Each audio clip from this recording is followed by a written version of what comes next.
We are half the population. We earn, we save, and we endure. But do we invest? Money Matters for Her is an initiative by mutual fund Sahi Hai to ignite a conversation about financial literacy and investment by women for women.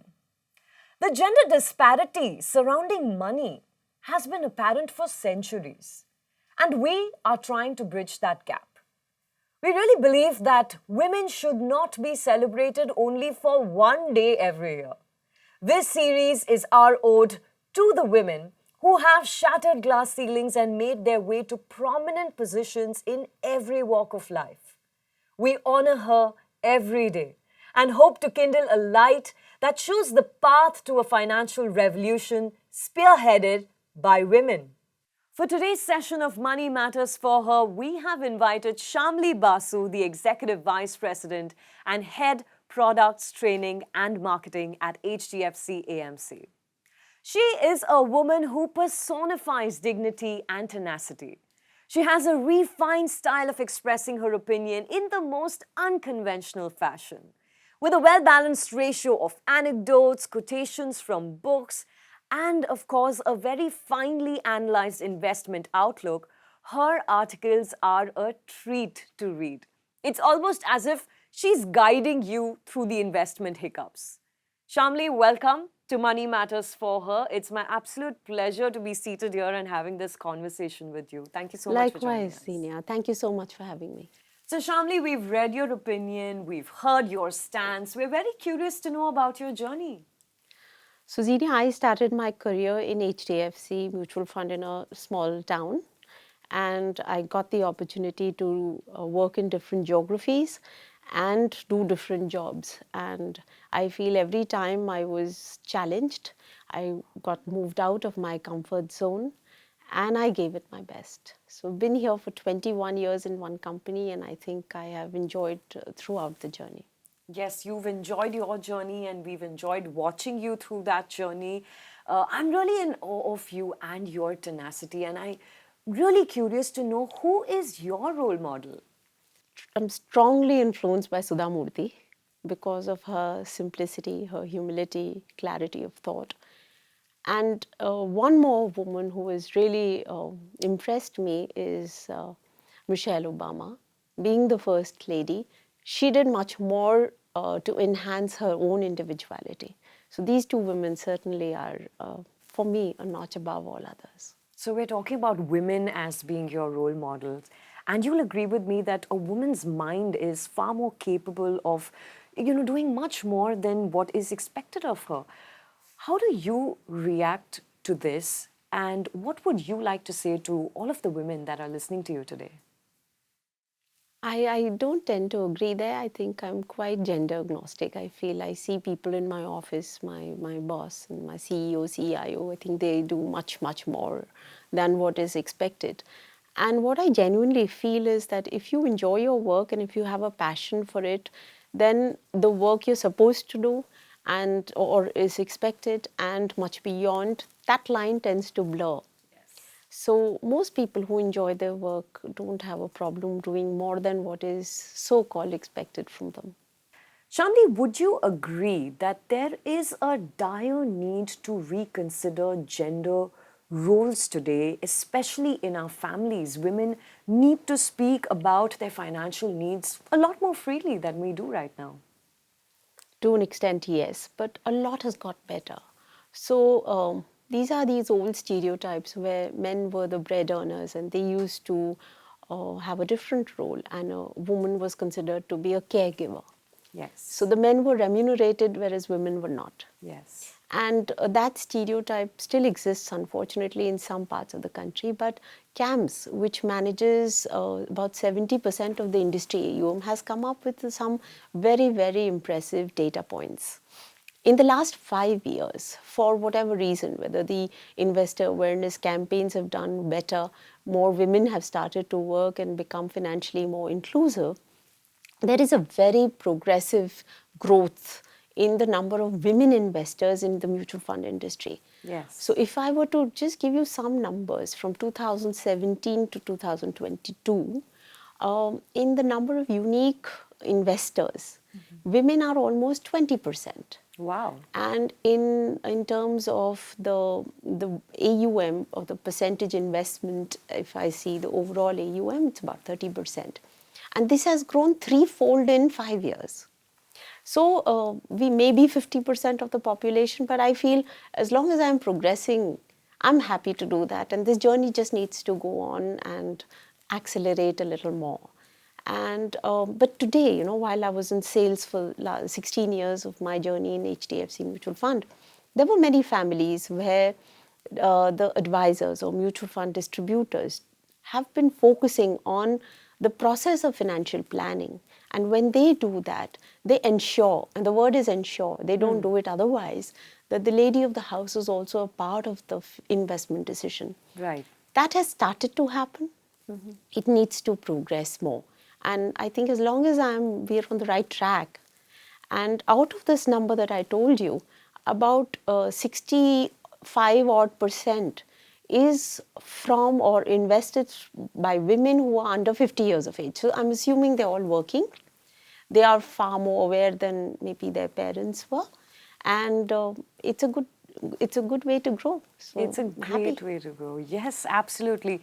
Shyamali, tell me, do you then believe that there is a gap in us bringing up our children? We don't equip them with enough skills to manage money, or we don't even discuss investment. So saving was not new to Indian families, right? You had Yes. the good luck or the piggy bank, right? However, investment is not spoken of. I think the reason for that is largely because parents focus a lot on what their kid has to be. They Yeah. are like extremely obsessed. My child has to be better than what he or she was, as in the parent, and focus on a career, become a doctor, engineer, scientist, whatever. But whatever you become, managing your own investments is extremely important. True. I think it'll be a good deal if parents start including them and explaining to them, so that the younger generation, which is going to take the leap forward, Yes. is aware of this process of wealth creation, which is absolutely different from what most young people do, which is like get rich quick. Yeah. That doesn't happen actually. Yes, I think that's such a beautiful example you've given, and it's great as an industry and as a community. The things that we're doing to creatively educate the future as far as wealth creation is concerned. And of course, like you rightly said, it first begins from home. Exactly. So we're talking about children. We spoke about education and wealth creation. Tell me, what's your favorite book, and why has it made it to that list? So I read a lot of business stuff, and I read a lot of non-business books as well.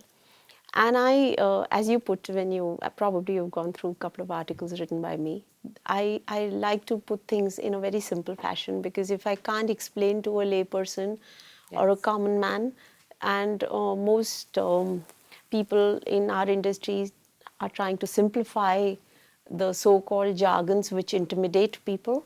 True. I like a book which has been recently released by Morgan Housel. It's called The Psychology of Money. I am extremely keen to see a new memo of Howard Marks in my mailbox. And so these are simple books. Peter Lynch writes extremely well.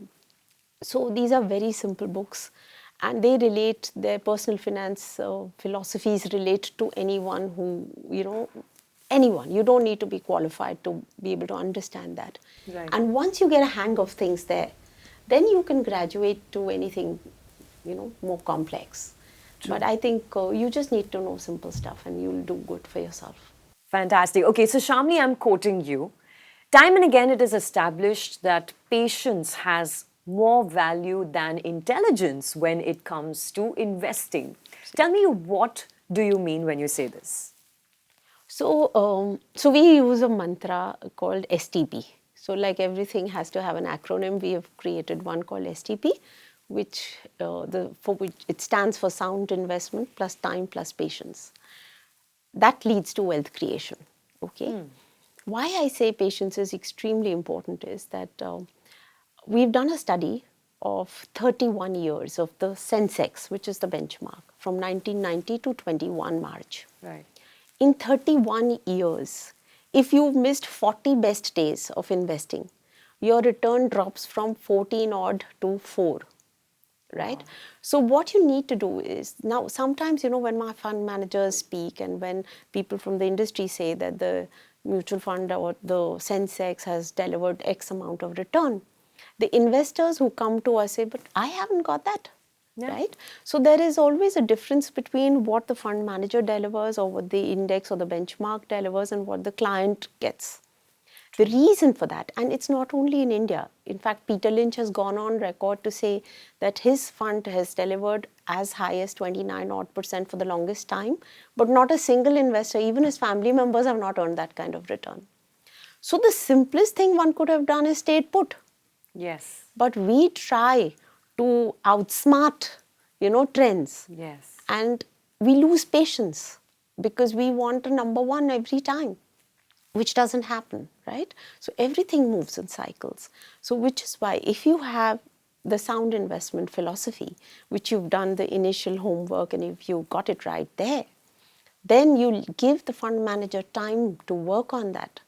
If you start a business, you give time. You don't expect profits from day one, right? However, unfortunately, in equity markets, you want to see the NAV the next day. Yes. And in stock prices, you want to keep the ticker on, right? And then just be patient. So there are many factors which are not in your control. That the fund manager will take care of, And who would have predicted, for example, in the last 3 years, we'll see one pandemic which will shut the world and 2 wars, Yeah. right? So there are many things that we are not aware of, which are not in our control. But wealth creation, the biggest hindrance is your own temperament. So if you have patience, you will get there. If not now, maybe a year later, but you will be fairly close to your goals. And that beautifully explains, right, when it comes to markets and investment, you have to follow the trend, and following itself takes patience. Now, I'm going to take a lead from what you spoke about. You spoke about temperament. You are someone who has made people aware of how human emotions interfere with investment decisions, and at the wrong time, two of Totally. them being, of course, greed and fear. I really want you to tell us, what do you suggest our viewers do to insulate themselves from their emotions then? So it's not me. The entire behavioral finance lobby has, in fact, there is a report which is called Greed and Fear. These are two very strong emotions that unfortunately dominate your thinking always at the wrong time, right? And you can't do much with it. You're a human being. You can't keep your emotions away. But there are solutions which you can take. So just to give you an example, how difficult it is to keep them at bay. There's a Nobel laureate called Harry Markowitz. He's got a Nobel Prize for the modern portfolio theory, right? So someone who's got a Nobel Prize for a modern portfolio theory says that he can't manage his own emotions. So he has an asset allocation of 50-50 debt equity, right? So it has to happen. But what do? Right? Do you get swayed and do you let emotions ruin this process of wealth creation? Or do you do something to insulate yourself? So there are tools. Like there are tools for everything else, even in mutual fund there are tools. So there are 2 simple things that if you do, you stay away from taking emotionally charged decisions. The first thing is when you set up your financial plan, you have a concept called asset allocation. It is very unique to each individual investor, right? So you decide how much of your money you're going to put in fixed deposit, how much of it goes in equity, how much of it goes in maybe stocks if you are aware of it, how much of it goes in debt, how much of it goes in gold, for example. I'm just taking asset classes which are financial asset classes. I'm not talking of real estate.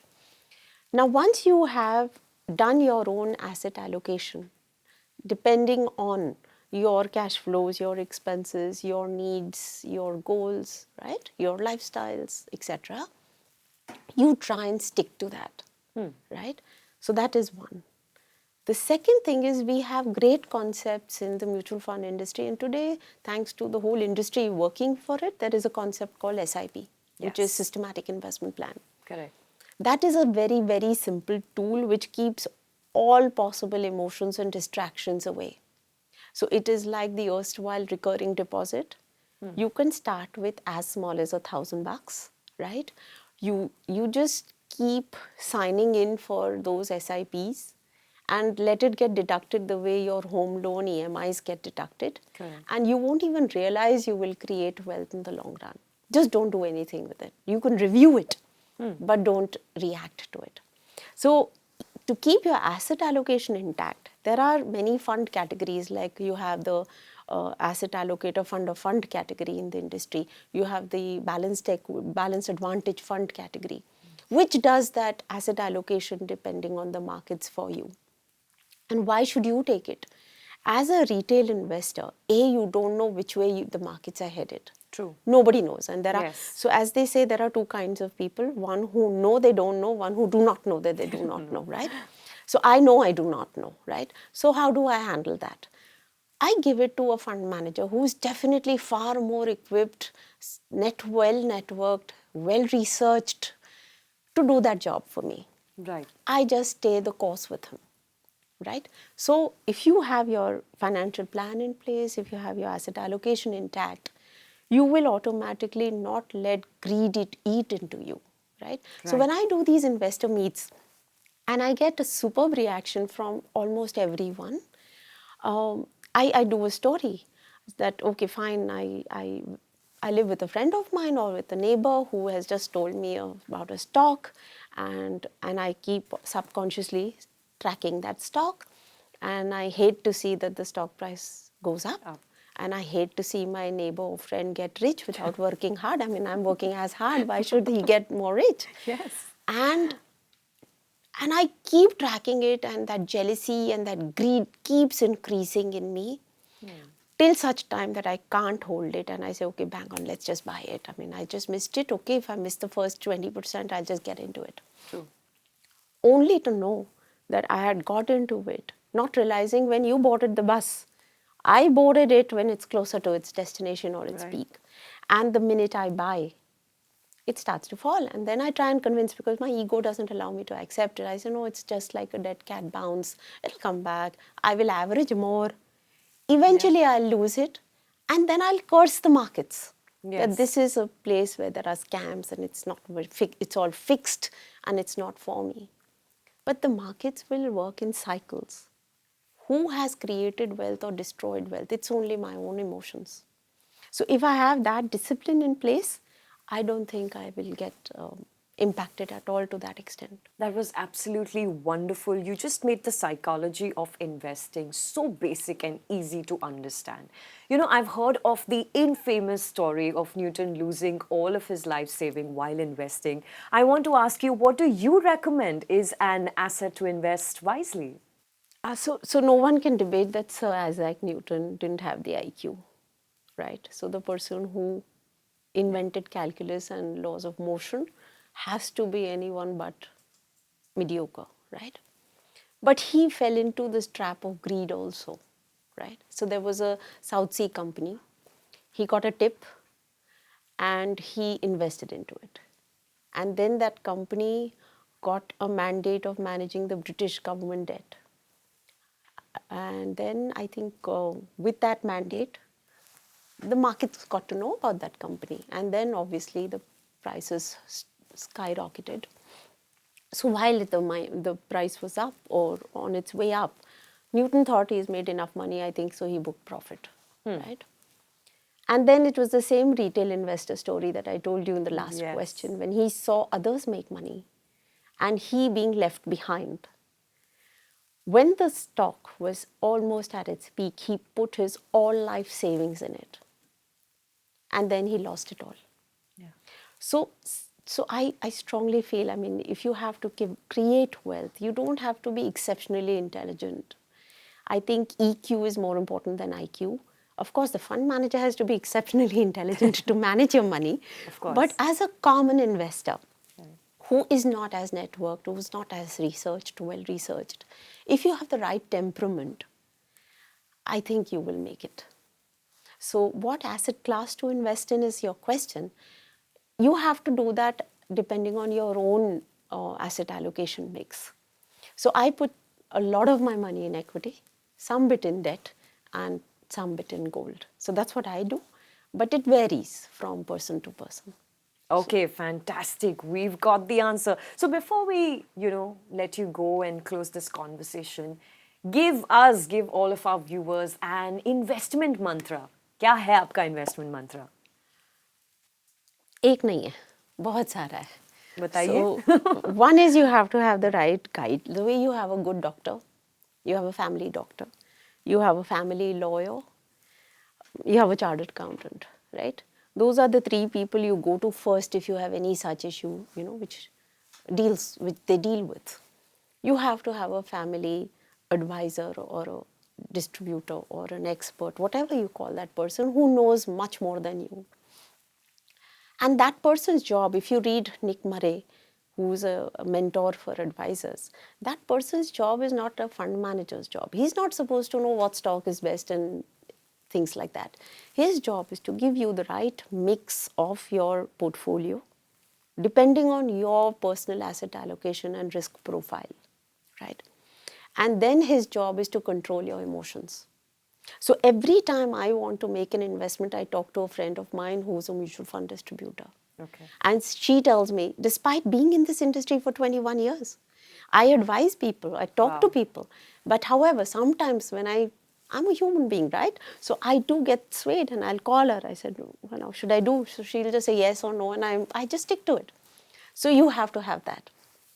And that person is going to be your guide in developing a financial plan for you, making an asset allocation plan for you, and helping you stay the course. Because today in this world of social media and information overflow, there would be thousands of occasions when you will get perturbed, you will get worried. Yes. That person is going to bring insanity in those times. So if you have a right advisor, if you have your financial plan and asset allocation, and if you stay through with patience, I think that's the best thing you can do to yourself. Fantastic. Thank you so much. Okay, we're going to move into a slightly fun more conversation now with a quick rapid fire. So are you ready? I'm ready. Okay. Fashion, investment, food, movies, books in your order of preference. Okay. It's investment first because that is the foundation for everything else. True. Then food for survival. I love food. Yes. Good food. Books, movies, fashion is not my thing at all. Okay then. What's your favorite mutual fund feature, and tell us why? Again, plenty. I'm sorry, I'm exceeding your rapid fire No, question. please go ahead. The power of wealth creation, right? It is extremely tax efficient. So whatever the fund manager does in terms of shifting your allocation from debt to equity, you don't pay tax on it, right? And tax is an enemy, it just eats into your returns, right? Like inflation. Yes. So I think tax efficiency, and I think it's automated to quite an extent. So you don't, it's extremely easy. It's all online, it's automated. You don't have to run to any office. You can do it from your phone. Yeah. And I think liquidity. Today, if you were to buy a physical gold or a house, you will have to sweat to sell it, yes, right? And you'll incur losses in terms of brokerage or whatever charges. This is extremely liquid. You just need to use a redemption and it comes to your account in either 1 or 3 days. Fantastic. Okay, your financial advice, 5 shabdon mein, in 5 words. Get yourself an advisor. Get yourself an advisor. Yes. Okay, done then. The 3 things that you would say are a must to know before you think of investing. You should have clarity of what you want in terms of your goals. It's extremely important to know how much to factor for your child's education, for your own retirement fund. Right. and you should start as early as possible. So once you know where you want to reach, you should start as early as possible. And I think just keep it simple. As every time you get a little surplus funds, you learn to invest first and then spend rather than do the reverse. Fantastic. What aspiration do you recommend? Being financially comfortable or aspiring for a lifestyle upgrade? I think everyone wants an upgrade in life. It'll be not fair to say that I am happy living the way I am, because if not you, your kids want an upgrade.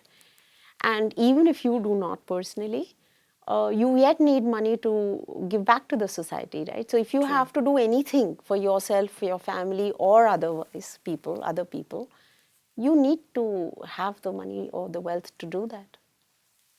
Absolutely. What's the first thing that you would say our viewers must do after watching this interview? Pick up a book or start investing?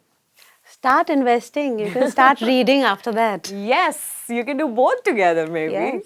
Who is a smart investor in 5 words?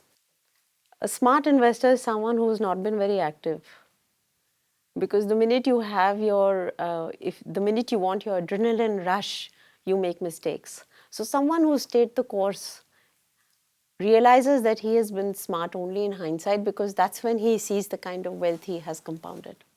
Wow, Shyamali, I think on behalf of all our viewers and for me personally, I want to thank you. Thank you so much. The pleasure was all mine. No, it's been absolutely our pleasure to have this conversation with you. And I'd say you're a reservoir of wisdom. What you've given us today is true wisdom. You've spoken to us straight from the heart. And I think what's more interesting is you've told us everything that you do in life as an investor. And I think copy that. These would be the 2 words that I take from this conversation. So thank you so much for Thank coming you so here much. and joining us at Money Matters for Her. I had a great time. Thank you. And so did we. I would also take this opportunity to thank all of our viewers. Thank you so much for showering your love on the series Money Matters for Her. I hope you continue to like, more importantly, get inspired. Hoping to see all of you in the next session.